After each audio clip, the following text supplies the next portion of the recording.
I've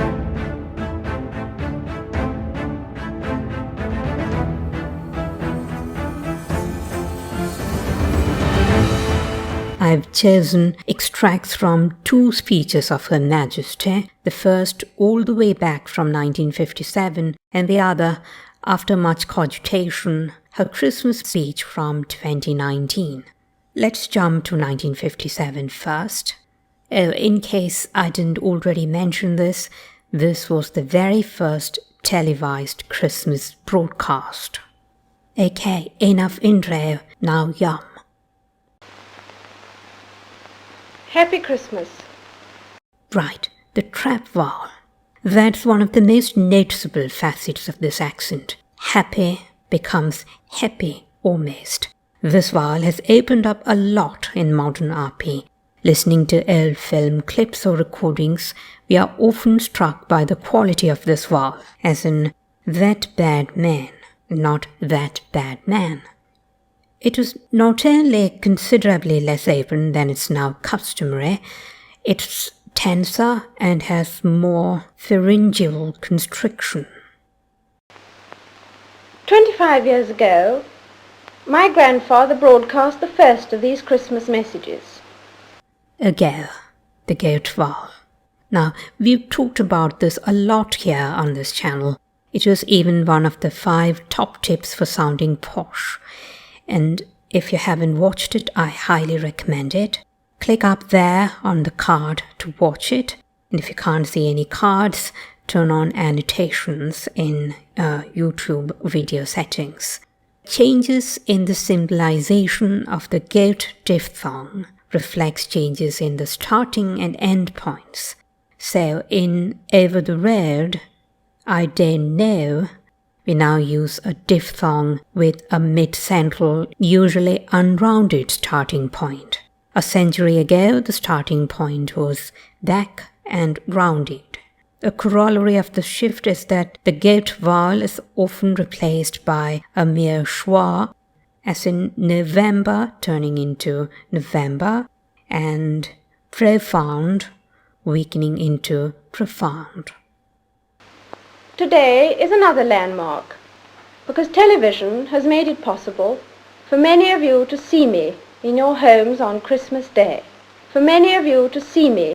When the Queen says you, it has that deep, full owl-hoot resonance with the back of the tongue quite high. Even though the goose vowel is traditionally grouped as back and rounded, having undergone goose fronting and reduction in the amount of lip rounding, in fact it has not just lost its lip rounding, it has also ceased being very back. Thus, spoon, traditionally spoon, may now range to a loosely rounded spoon or even spoon, while good is often pronounced with a schwa-like quality. Good. Notice that goat vowel again in home. My own family often gather round to watch television, as they are at this moment. Often. That often.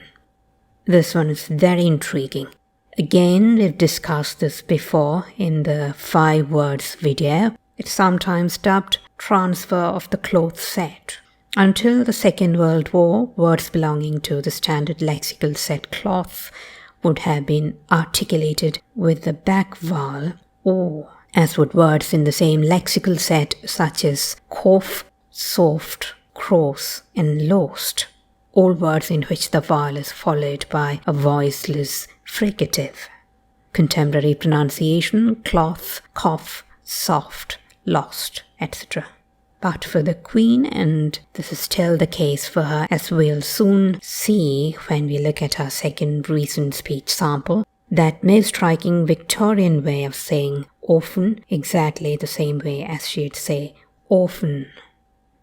As they are at this moment. Moment, the older goat vowel again. And that is how I imagine you now. That is how I imagine you now. There we have that tight trap vowel, and again in imagine. That is how I imagine you now. You, very back-placed. really. I very much hope that this new medium will make my Christmas message more personal and direct. It's inevitable that I should seem a rather remote figure to many of you. Remote figure to many of you. Notice that goat vowel one more time, and you, no goose fronting there at all. A successor to the kings and queens of history. Someone whose face may be familiar in newspapers and films, but who never really touches your personal lives. History. Now notice that history. This feature comes under what's called the tensing of final and prevocalic a. The final vowel in words such as happy, coffee, valley were traditionally happy, coffee, valley. That is, many speakers nowadays identify it with the E of beat.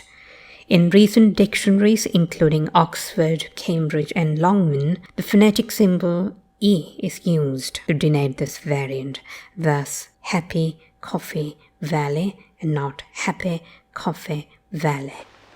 Someone whose face may be familiar in newspapers and films. Someone, the strut vowel. It's so backplaced that the Queen sprinkles a tiny bit of bath vowel onto it, and the result is an elongation of sorts. I've noticed I do this too when I say bus, blood, etc. It's not that it really ceases being a short vowel, but it's definitely longer than the usual brisk short phoneme in hut, blood, etc. But who never really touches your personal lives. Notice that touches too, same thing again with that strut vowel. But who never really touches your personal lives. Really. And the nya vowel in really is almost the same as the square vowel. Really becomes rarely, sort of. It's not so strong here, but you can definitely hear the Queen do this on many other occasions, especially extemporaneous speaking. Before I carry on, let's take a moment to congratulate Her Majesty on being the longest reigning British monarch.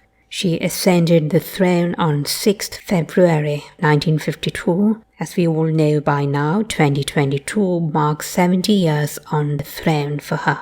Wow, 70 years. Let's together wish a happy Platinum Jubilee to Her Majesty the Queen. But now, at least for a few minutes, I welcome you to the peace of my own home. Very back-tight old gate vowels there 2 times really, own and home. Because of these changes, I'm not surprised that many people feel lost and unable to decide what to hold on to and what to discard. Lost, one more time. How to take advantage of the new life without losing the best of the old.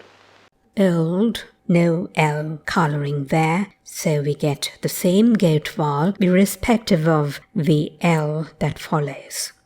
More examples are cold, bold, bold, etc.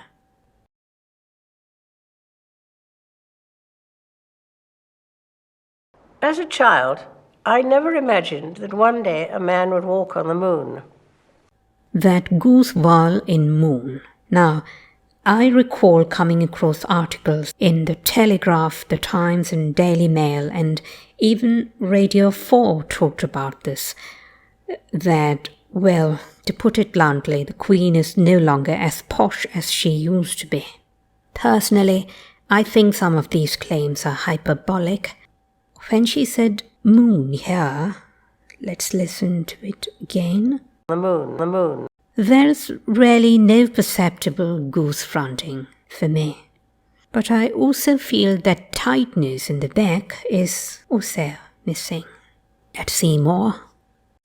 Yet this year we mark the 50th anniversary of the famous Apollo 11 mission. Anniversary. It's still there. She hasn't lost it.